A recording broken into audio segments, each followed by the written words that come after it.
This is lesson 9-1, volume of rectangular prisms. And so volume is kind of like area, except that it's filling the entire space of like the inside of a three-dimensional shape. So a three-dimensional figure has length, width, and a height. And a prism is a three-dimensional figure with two parallel bases that are congruent polygons.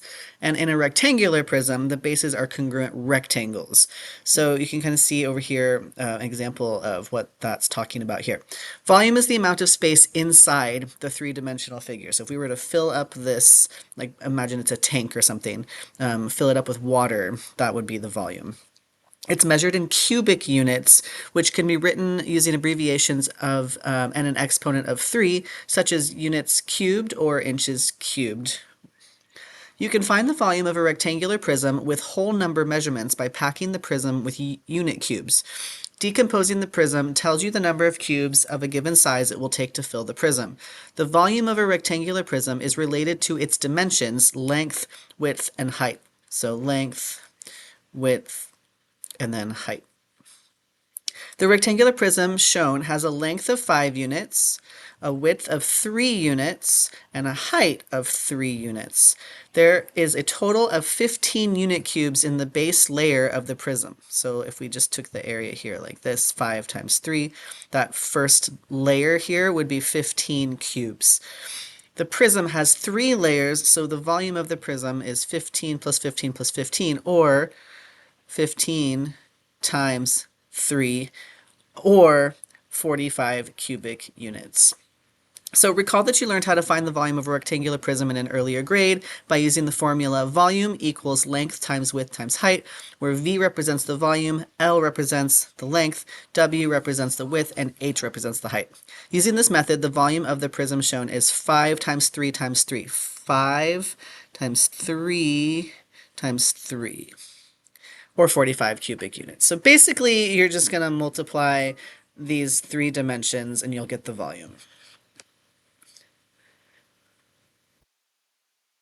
Why is it taking forever? Oh, there we go.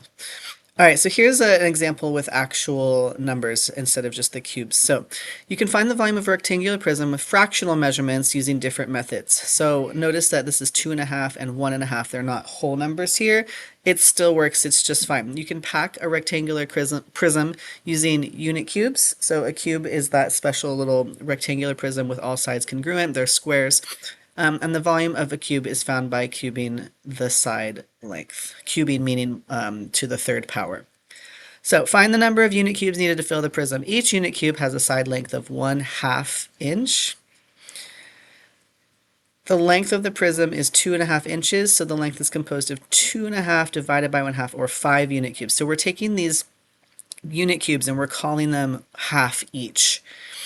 The width of the prism is 3 inches. The width is composed of 3 divided by half, or 6 unit cubes, and then the height is 1.5 inches, so the height is composed of 1.5 divided by half, or 3 unit cubes. This is the long way, honestly. If I were you, I would just multiply. But for visual people, we're going to go through anyway. So if we were to fill that in, remember that each of these is representing 1/2 here. And so the base is 5 times 6. There's 5 of them this way and there's 6 of them this way. So there's 30 on the bottom layer. And then there's 3 total layers. So we're going to go 30 times 3, which gives us 90 total unit cubes in this prism. And then if we find the volume of 1 unit cube, we know that each one in this particular example is 1/2. So 1/2 cubed is going to be 1/2 times 1/2 times 1/2, which is 1/8. So if we have 30 of them, or 90 of them, they're each 1/8, then we can figure out where to go next. We've got 90 cubes total times 1/8, and then if we multiply that, we'll get 11 and 1/4. This is the simplified version into a mixed number. So that is one way of going about this. Alternatively, you could just use the formula, which is what most people would do, I would say.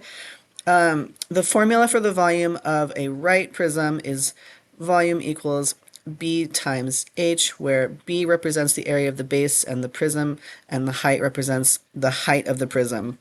So you could still use the volume equals length times width times height. What they're saying here is they're simplifying it into B, which is that bottom layer of the prism, and they're calling that B, which is really just length times width.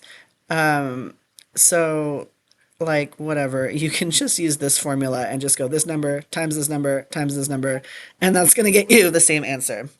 So here they have it written it out for you. 2.5 times 3 times 1.5 equals 11 and 1/4. So either way, whichever method you prefer, go with that. Skip. All right, one more time here. We're going to go through an example, and then you'll do the check at the end, and then we'll look at the missing dimension piece. Okay, so mini sugar cubes measure 1/4 of an inch on each side. The box shown is packed full of sugar cubes. So we've got 1.5 inches, 3.5 inches, and 6 inches as our dimensions here. They want us to find the volume of the total box. So method one, again, we could use those unit cubes. In this case, we would be using the sugar. So that would be dividing this out to figure out where the length is, how many cubes are in the box, blah, blah, blah. So you can go through this method. I'm kind of skipping it, honestly, because most of you are going to jump straight to this method here. So you can just use the formula volume equals base times height, meaning volume equals length times width times height. I don't really know why they're trying to be all crazy about this. I like this one better. So again, we've got 3.5 times 1.5 times 6. That's our length times our width times our height. And if you were to go through multiplying that out, you would get 31.5. No, I don't want that. Okay. So that's that. Do the check. Whichever method you prefer is fine.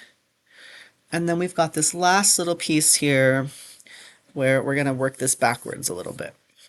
So if we know the volume of the prism and then 2 out of 3 of the dimensions, we can also write an equation to find the missing dimension. This works exactly like it did with area. So we just plug in what we do know, and then we work backwards to isolate what we don't know and find the answer there. So let's watch this.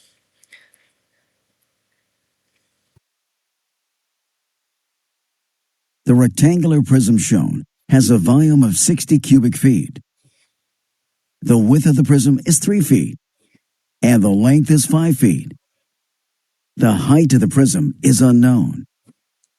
To find the unknown dimension, you can use the formula for volume of a rectangular prism.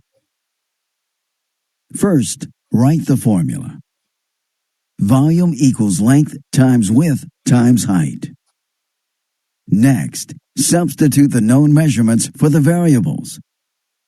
The volume is 60, the length is 5, the width is 3, and the height is unknown. We can use the equation 60 equals 5 times 3 times h. Now you can solve for the missing dimension. Multiply the length times the width times the height. 5 times 3 times h is 15h. Then divide each side by 15. 60 divided by 15 is 4. 15h divided by 15 is h. h is equal to 4. So, the height of the rectangular prism is 4 feet. Right, and you can always then go back and check your work here. If you take 3 times 5 times 4, it should equal your volume of 60. All right, and finally, last example here. We're going to be solving for height again. They've given us the volume, 94.5 cubic inches, and we have a length and a width, but we do not have the height, so we're trying to solve for the height. So identify the known dimensions. I just said that part, but we want to make sure that we put that in. So we know our length, we know our width, we don't know our height, we do know our volume. So then we can work through this formula. So volume equals length times width times height. So we can plug in our volume 94.5 because we know that already. We can plug in our length, which is 6. We can plug in our width, which is 4.5, and then we can put in h for height. Just a side note here, uh, because when you multiply, you can multiply in any order and get the same result. It actually doesn't really matter that much to memorize which one is length, width, and height. You will still get the same answer even if you put these in a different order. It's not that big of a deal. So anyway, then keep our 94.5 for now. We've got 6 times 4.5. We know those two numbers, so we can just multiply them to get 27, which leaves us with 27 times height. We still have our unknown h here.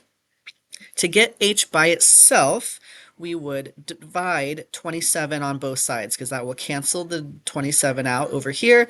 And then we have to do that on the other side of the equal sign to keep things equal. When you divide 94.5 by 27, you get 3.5, and h is now isolated. So we have h equals 3.5. So it's just those algebraic equations that we worked with in a few modules back. Do the check, and that is the end of the volume lesson.